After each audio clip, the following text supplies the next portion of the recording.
Hey, I'm Tim Black. You tune in to Tim's Take Live. Let me give you some updates on the whole Ferguson issue.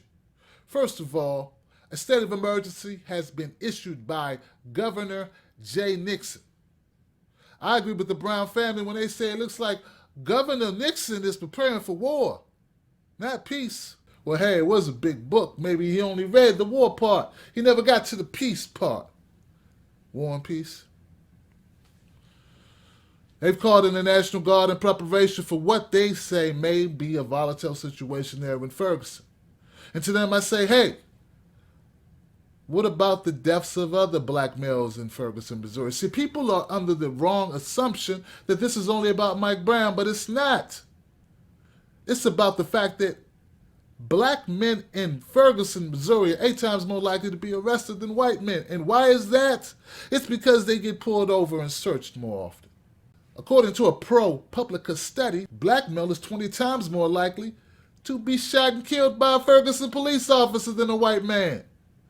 See, this is a problem that extends beyond the death of Michael Brown, beyond Darren Wilson. Darren Wilson is merely just the fuse that lit. But what's in that powder keg?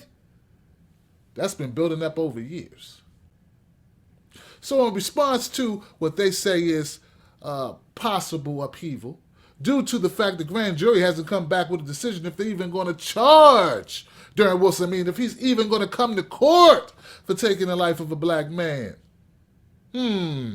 Remember, folks, we're not talking about a conviction. We're talking about just make the guy have to stand trial. Officer Wilson hadn't been seen in months since the killing of Mike Brown. But footage was released to him just a couple days ago showing him only a couple hours after the death of Mike Brown.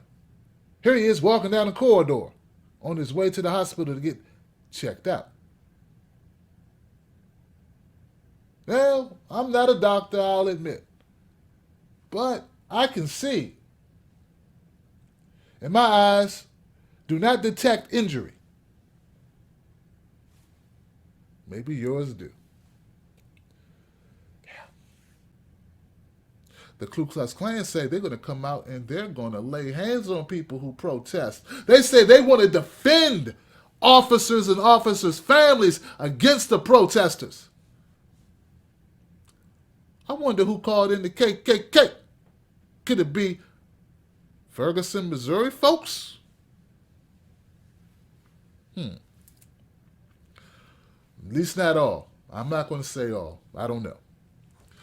Anyway, in opposition to the KKK, the cyber activist organization, the Anonymous, has launched its own offensive.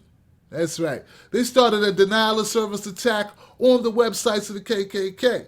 Denial of service floods the server, meaning it can't give you a web page if you visit it. I know some of you already know that because you've been trying to go to that website. You know, kkk.com. Unfortunately for you, you'll be getting this. Oh. A unicorn. That's some cold shit. Anonymous Network says they're not here to stop freedom of speech for the KKK. They believe in freedom of speech. What they don't believe in is the KKK threatening them and the protesters in Ferguson, Missouri. Good work. I will continue to follow this case through fruition.